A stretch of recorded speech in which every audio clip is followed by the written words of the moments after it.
You're about to learn how to master the third shot drop in literally 5 minutes. For the first minute, we're going to focus on the motion of the third shot drop. Our objective is to hit a shot that lands in our opponent's kitchen and allows us to approach the net as a team. To learn this, we're going to start by dropping the ball from our hand and lifting the shot across the net to our partner. Stand slightly inside the baseline with your knees bent and with an open stance. When you make contact, lift the ball upwards and keep your swing compact. A major factor to consider is your grip strength. If your grip is too tight, your shot will go too high. If it's too loose, it'll stay too low. That's why we recommend holding the paddle around a 4 out of 10 grip strength to get the perfect balance. Another major factor is your backswing. When your swing is too large, you apply too much power and the ball flies upward. An easy fix to this problem is to keep your paddle in your field of view. If you can see your paddle while facing forward the whole time, you're doing it right. If the ball is traveling too far still, then you'll want to hone in on the lifting motion. It's always better to aim too high at first than to aim too low and put it in the net, ending the point. Another way to improve your drops is to hit them cross court rather than straight on. The net is 34 inches tall in the middle and 36 at the sides. That can be the difference between missing the drop or hitting a successful one. It may seem simple, but hitting cross court improves the odds of your drop going in every single time. Now that you've got the motion of a drop down, let's go through how to position yourself to hit the drop successfully. A good drop starts with good court positioning. Here's one of the most common errors beginners make when trying to drop. Do you see the problem?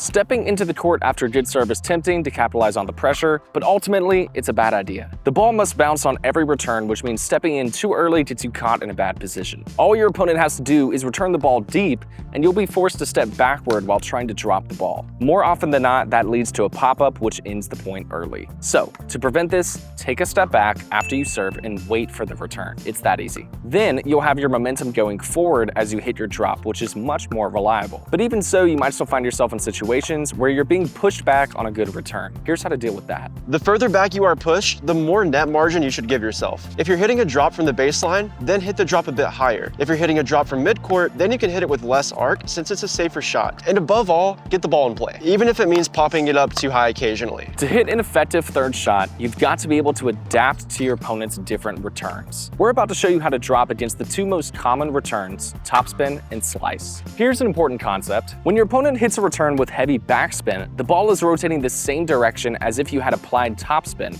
and vice versa. So to take advantage of this, hit your third shot in the opposite motion of your opponent. If they hit the ball with heavy topspin, for instance, you should add slice to the ball. If they hit with slice, then add topspin. It's a lot easier to take the spin your opponent gave you and add more to it than it is to completely change the direction the ball is already spinning. So let's go over how to add spin to the ball. To add topspin, you should brush up the backside of the ball and use a lifting motion. To add backspin, you should cut the underside of the ball. As a reminder, when your opponent is not adding excessive spin to the ball, stick to the lifting topspin drop. This shot has more margin of error and is less likely to pop up. Topspin brings the ball from the air back into the court. Slice lifts the ball and is more difficult to keep low. Now that we're comfortable hitting drops, we've got to decide when to move forward to the kitchen line. The most reliable way to get to the kitchen is to watch your opponent's paddle after you hit the drop. If your opponent's paddle is below the net, then you know they're hitting up on the ball, which gives you the freedom to gain ground and approach the kitchen. If your opponent's paddle is around the top of the net or higher, then you know they're hitting down on the ball.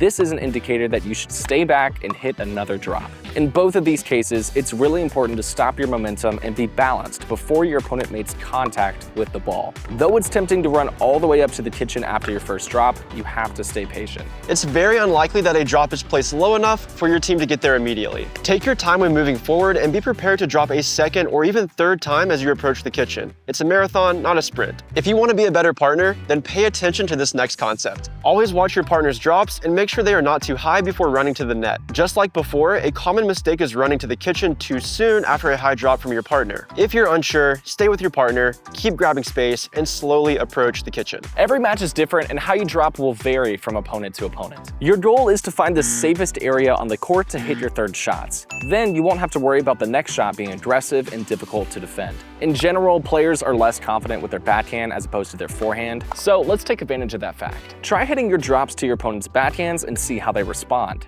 If one or both seem uncomfortable receiving a drop to their backhand, repeat that shot. But backhands may not always be the best solution, so let's find an alternative. Some players prefer to play less aggressively at the net, which opens up an opportunity. Drop to these players since it's more likely you'll receive a slower ball that allows you to approach the kitchen with confidence. And finally, try mixing up your shots overall. There are more options than just drops to keep your opponents on their toes. It's smart to try out a few drives or even lobs to look for other vulnerabilities in your opponents. Find what works best for your current matchup and use that to your advantage. And of course, the key to hitting the easiest drops is by making your opponent hit a bad return. The most consistent way to do this is through a strong serve. Click this video to learn the best serve techniques right now. If you want even more weekly tips, join our mailing list where we drop knowledge on a regular basis. Drop.